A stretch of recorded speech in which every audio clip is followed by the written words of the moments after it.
Hi there, I'm Lena Anani, and you're listening to She Wrote a Book, where I interview amazing women from all over the world who also happen to be published authors. I created this show to educate, entertain, and inspire you to be the voice you want to hear in the world. Did you know this episode comes with a free gift? It's a webinar for aspiring authors who want to learn my insider secrets on writing and publishing books. You can access this free training instantly at SheWroteABook.com/bonus. Now let's get started. You are listening to episode number 72 of She Wrote a Book, and today I'm interviewing Patrice Tartt, author of the book Wounds of Deception. The character Christie begins to uncover who had been there for her father and who had been betraying him and his legacy. Will the realization of what she once thought was perfect send Christie running in pain, or will she be ready to bandage her wounds of deception? Patrice Tartt is a best-selling author, blogger, entrepreneur, ultimate connector, and CEO of Patrice Tartt Publishing, LLC. She is the Dream Big Writing Coach, where she coaches new and aspiring authors and bloggers on writing and publishing. Again, her book is called Wounds of Deception. You can find the link to purchase her book in our show notes for this episode at SheWroteABook.com/72. So, Patrice, it's such a pleasure to have you as a guest today. I would love to know what made you want to write and publish your book. Thank you so much for having me. Well, in 2011, my father passed away just 3 months after I had my son. So it was very drastic for me to deal with his death. We were very close. In addition to that, I found out some, things that were going on while he was still living in the hospital that weren't supposed to be. So that was what was inspired me to move forward with writing my book. So tell me a little bit more about that. Like how much of your book? I'm guessing your book is fiction. Yes. Right? Okay. So how much of your book was inspired by reality? Well, I would say that the part of his death was definitely inspired, and some things that happened surrounding that was inspired by it. I just began journaling, and then decided that I wanted to turn it into a novel. Great. So what is something that your readers have told you, or what's something unique or extraordinary that some of your readers have told you about your storyline in this book? Well, I've heard often that, people have dealt with similar situations surrounding the death of their loved ones. So just to hear that people have dealt with the same things that Christie has dealt with was, it made me feel really good, and that hopefully this will help to educate as well as entertain my readers, in regards to death and wills and making sure that everything is set up properly. That's kind of awesome. I love that. I love that it's a book about fiction. It's a fiction book, but it also has some real life practical advice that you can, take from it. That's really cool. I like that. How did you develop your characters for this novel? Well, I developed Christie was, someone who, I feel like most people would be able to admire. She has, she was living the American dream, in addition to her father, Kenneth.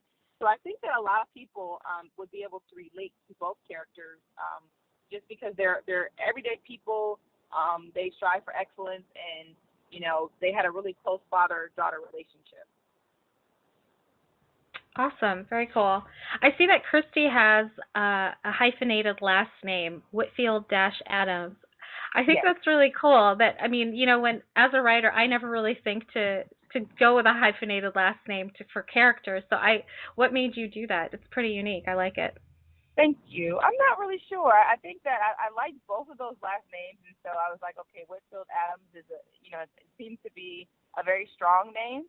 And so, I think also that my rationale at the time was because since her and her father were very close, that she wanted to carry on, her maiden name as well. So that would probably be the best. And I wrote this book back in 2013, or published it rather. So I think that was probably my thoughts at that time.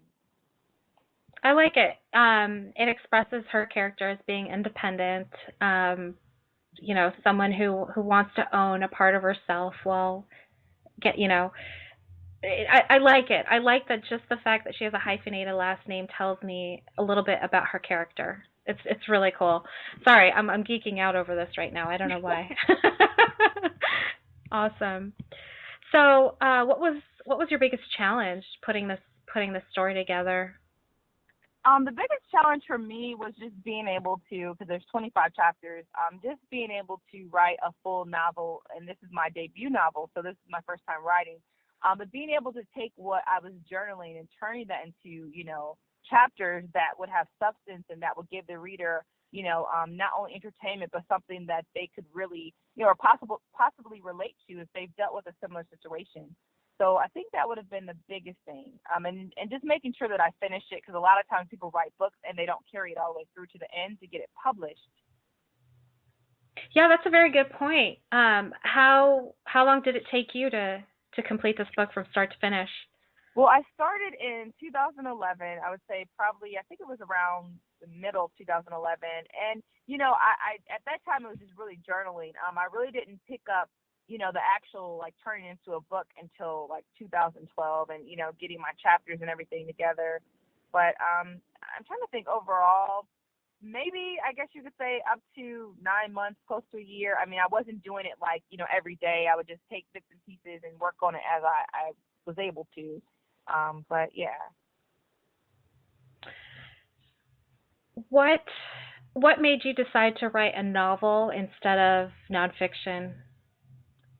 I think that a novel for me made it a little bit more colorful, and it wasn't just based off of, me losing my father, but it gave it more color, and I was able to, escape in a way into another character's life and create that I guess a different perspective of, someone else. So I think that was a lot of fun for me, opposed to just doing like a book that was primarily based on my life and all that. And too, it was really for therapy to help me to get through my father's death. So that would have been the main reason why I did it as fiction. I love talking to you right now because this is so cool. I'm really sorry for the loss of your father, but I think it's so cool that this is one way that you decided to process your grief, and process the experience of losing someone that you love. I mean, I'm a book coach too, and I've never thought of this approach ever.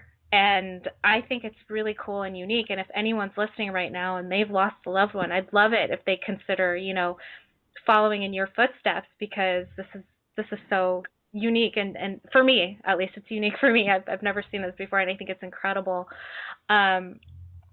So have you, with your readers, have you received any kind of like heartfelt letters or anything like that saying, that they've experienced something similar and how your book changed their lives?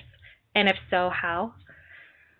Well, I've received emails and maybe like they've inboxed me on Facebook or social media to say that they've dealt with similar situations and maybe they didn't handle it as well as Christie did. So it's always good to hear from people that, have dealt with situations like this, and even to help prevent people from having to go through what Christie, actually had to endure. I think is always a win-win.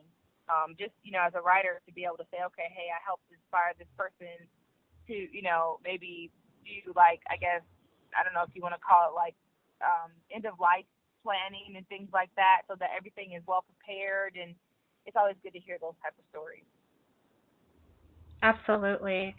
Awesome. So tell me a little bit about what you love most about being an author. Well, I love writing. That's truly a passion of mine, and I didn't discover that gift until after my dad passed away, that I could actually write and that I loved it. So I think being able to share like my story, no matter what that is with the world, is just amazing.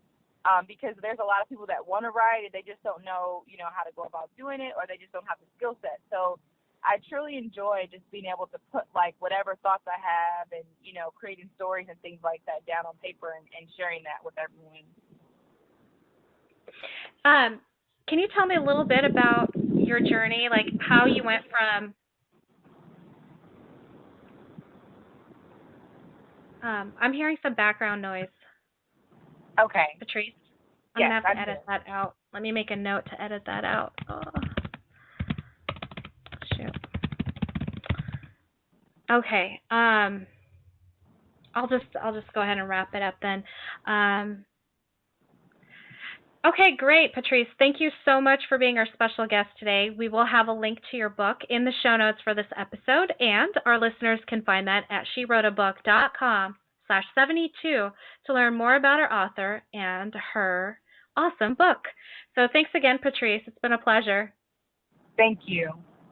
Thank you for listening to She Wrote a Book. If you enjoyed this episode, then subscribe now so you can automatically get access to all new episodes, and feel free to share your inspired thoughts with us in the comments too. I'd love to hear from you. Are you ready to write your own book?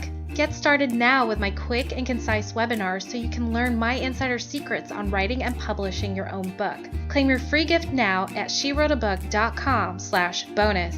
Until then, may you always feel good and make magic. Feel good, make magic now.